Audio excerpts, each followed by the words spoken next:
inspire, empower, grab your girls and soar a little higher, unlock the fire in you, cause real women don't bitch, no, real women don't, real women don't, real women don't, real women don't, real women don't, real women don't, real women don't, real women don't bitch. Hey, thank you for joining me on the Real Women Don't Bitch podcast. This is your proud host, August Crenshaw, aka Mrs. Raw, Real, and Relentless. I am the #1 advanced mental conditioning specialist for entrepreneurs because mental muscle is necessary for implementing successful business strategies. It's time to learn how to beast your business no matter what life throws at you. I have made it my personal mission to provide a space where we discuss the BS we face on a day-to-day basis. All right, now what's going on, beautiful people? We need to have a conversation about the best plan B ever. And so I saw a post and it basically was just talking about how, I don't have a plan, B, C, D, E, F because A is the one and so on and so forth. And if you got a plan B, it doesn't really mean you believe in your plan A and so on and so forth.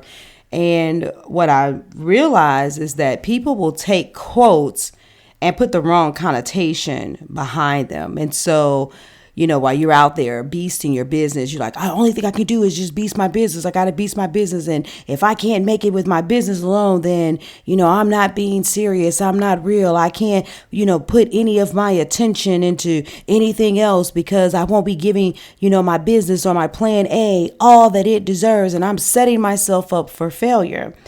And that is the reason why so many of you are actually struggling right now, because you're putting too much pressure. You're putting too much pressure on your plan A. Most of you have spent, not all of you, but the vast majority of you are at least 35. But most of you that follow me, you're in the 40 and finally figured it out club up until retirement age. And you have spent so far at least almost 50% of your life, because most of you, you're going to die around 75 or 100 years old. You spend 50% of your life being inundated with information and then living out that information that is contrary to you exercising your creative capacities to be the best version of yourself and operate from your gifts. You've been told to get an education. You fell for the American dream. You've wrapped yourself in a shit ton of debt. You have poor spending habits. You live for the weekend. Your lifestyle is habituated to what these founding fathers have created for our society. And then all of a sudden you get a wild hair up your ass to say, I just can't take this shit anymore. And you see individuals like myself who talk about freedom and not working 40-hour work weeks and being able to be with our kids when we want to. And you see our lifestyle changing and things of that nature. And you want something different. And then you hear people say this shit without there being true context. Excuse me. Without there being true context to your situation, and you have applied your own beliefs around that. When in all actuality, I'm going to tell you something. You should have a plan A, and you should be working and doing whatever the fuck it takes, which sometimes may look like it's a plan B.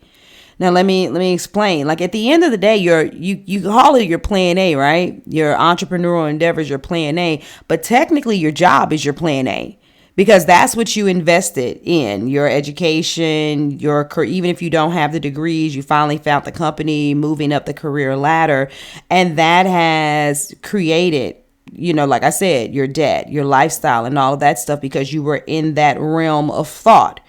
Once you decide to become an entrepreneur, you're going to shake shit up. Like, I'm not trying to be funny. There are some people personally who may do this, but all I know is that before I got into the realm of MLM marketing and all of that stuff, I wasn't exercising personal development.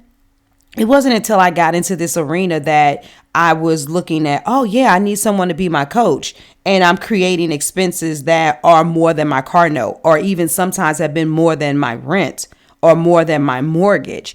And so the investments, when you're just working a job, they're the only investment is the weekend. I worked hard all this week so I can, finally sit back, relax, kick up my feet, or, finally I'm getting my vacation on my job. So now I get to go travel and go somewhere. But once you decide to be an entrepreneur, you either get to sit around, unfortunately, let me just say it, like a dumbass and try to figure everything out on your own, or you realize that you actually need to invest in help, and you begin to have to put money behind your dream and effort behind your dream. And it could be a little bit of a task, right? Finding the right program, finding someone that you could trust. Some of us get got by gimmicks. And so there's a huge learning curve. And there's a much more vast investment in actually getting your so-called plan A, your vision, your dream off the ground. And if you only focus on the dream instead of looking at what it looks like for the full conversion of your lifestyle, you'll put too much pressure on your plan A. I need some of you all to stop being so fucking bougie. You are finally exhausting your 401k, or you're finally taking all of that money that you had out of savings, or deciding to put a bunch of shit on that credit card as if paying into these programs and saying that this is your plan A is going to make your dream just propel to the moon, out of nowhere, just skyrocket out into the stratosphere or some shit. When in all actuality, it takes time. It takes time to build this thing, and it takes time to build you. And you can't just take money and throw it at it and turn everything around. You're going to have to start changing the way you think about your image, changing the way that you speak, being more comfortable being in the front instead of being in the background, communicating with your spouse, because the quote unquote gender roles may be changing in your household, limiting the kind of time that you were spending with friends and things of that nature. And you might even be on the extreme end of not having time for shit. And you know why? Because in order to afford all of these things, your ass may be dashing. You may be doing some Instacart. You may be doing some Uber. You may take a little quick part-time hustle working from home, for like 4 hours, 3 days a week, because those, few $100s are helping you keep food on the table. See, people aren't talking about the struggle. And many of you're not even just seeing highlight reels. Like, there's some people out there right now, like my former coach, you're not seeing highlight reels, which you're seeing. But technically, I'm going to take that back. A piece of it is highlight reels. You're still seeing highlight reels even from a lot of my former coaches that I respect, because at the end of the day, they're living life. And so you see the clothes change, the vehicles change, the posture, the way they talk, all of that stuff, where they're traveling to, and you see them upgrading their life. But they're not going to come out here and be like, oh man, look, this is the month that I actually invested $50K in ads, and I got a little nervous because it's the third month in a row that we've been doing this and we haven't gotten the typical return on investment. They're going to wait until they hit, what is that, month number 4. And when they hit month number 4, it's like, we invested, we had a couple of slow months. Like, they ain't going to necessarily highlight it. We had a couple of slow months, and then now fine, but that's why you got to keep the vision a vision. You can't have a plan B. And we invested and we made, 6 times our money back, and so on and so forth. But for you, 3 months in a row of having ad spend and no return on investment could mean you busting your account because nobody's really talked to you about, your financial management. Or you're going to see, these companies like, I got this company and, I've got 15 employees, I only work 2 hours a week and I'm living the life and I'm a true business owner because when I walk away, from my business, it's still functioning, blah, blah, blah, blah, blah. But you're not going to tell us about how you actually, the reason why you have 15 is because while you were talking all of this shit about circulating money in the economy, you expanded too quickly and you hired too many people and you actually just let 6 people go. You might position that conversation to be like, yeah, well, you know, as a CEO, sometimes you got to let people go, but you ain't going to necessarily sit there and talk about how you weren't mature, you advanced too quickly, and how you just compromised 6 individuals' lifestyle and they have to go out there and get at it again to go and find them a position. And so at the end of the day, most of these motherfuckers are giving you highlight reels. They're not coming out here talking to you about what it really looks like to do this shit. And so people are telling you to move like they move based on where they are instead of looking where you're at and making it seem like you doing anything else is plan B, as opposed to saying, no, you a bad bitch who got a relentless mindset that will do whatever it takes. I'm telling you, I remember working with a woman who had a 6-figure job, and at the end of the day, she didn't want to admit it, even though that job was sometimes having her on her motherfucking back in the bed. I'm like, dude, with the level of expertise and stuff that you got, I mean, maybe you will find a job that's making 75K. Maybe you'll find another job making 6 figures, but you could find one where you don't have the workload. She didn't even want to take the risk, because of the fear of the status and what that's going to look like and what she can, you know, spend money on, instead of just saying, fuck it. Now, I had another woman that I work with who had a plan to leave her job in a year. She did that shit in 9 months and actually had generated enough revenue in her business to pay her bills, you know, contribute her quote unquote half. But then unfortunately her spouse was a piece of shit. And the more he realized that she was making money on the business, the less he paid. But when she had to go back and find like a part-time online teaching job, you know, that's what she did.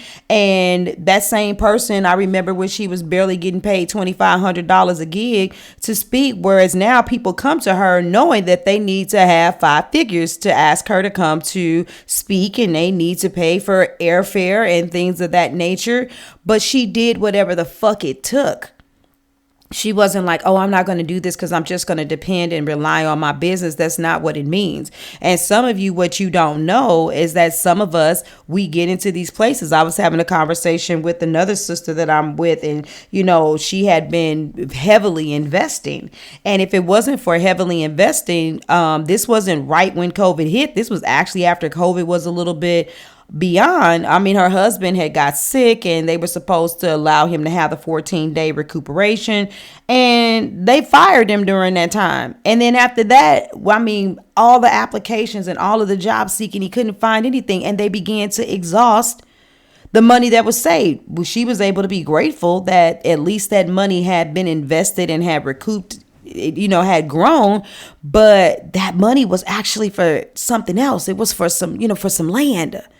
And so there, you know, people like to show that what entrepreneurs think the journey looks like, going a straight line from point A to point B. But what it really looks like, then they show the spaghetti noodles, and it's back and forth, up and down, scribble, scrabble, and all of that shit.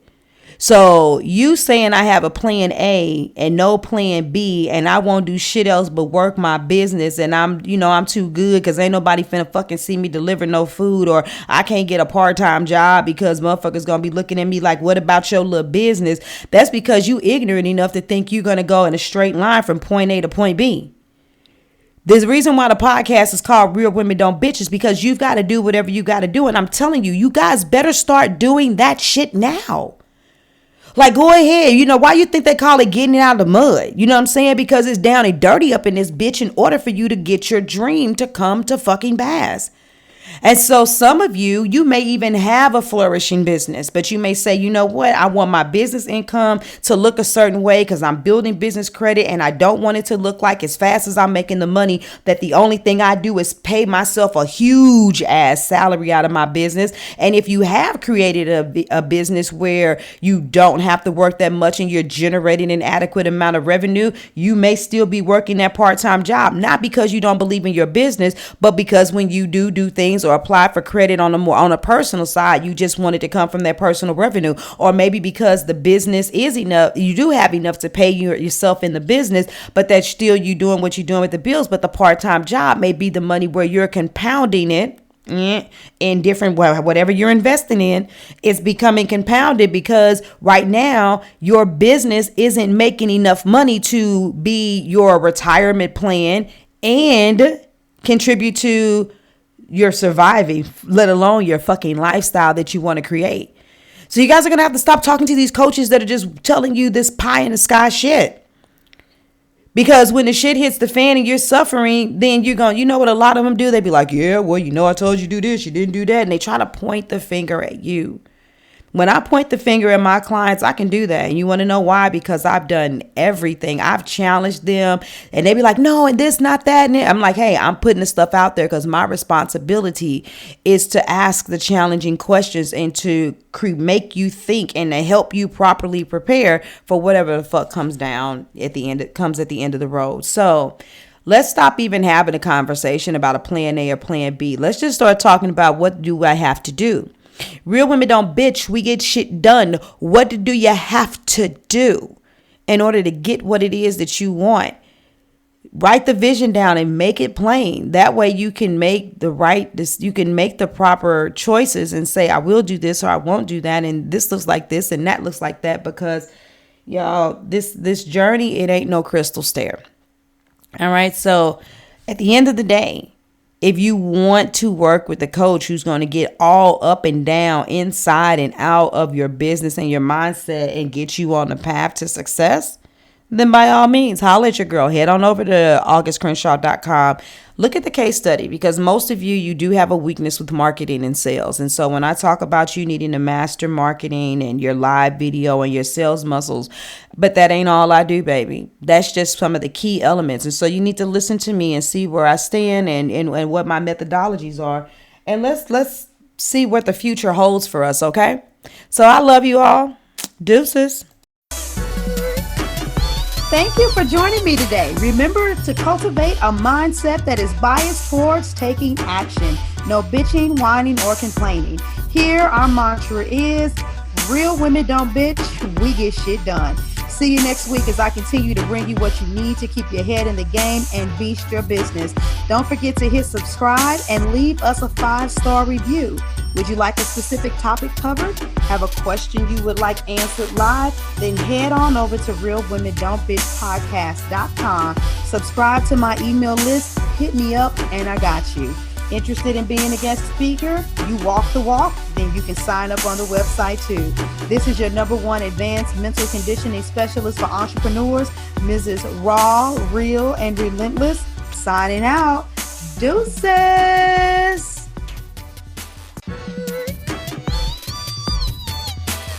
Inspire, empower, grab your girls and soar a little higher. Unlock the fire in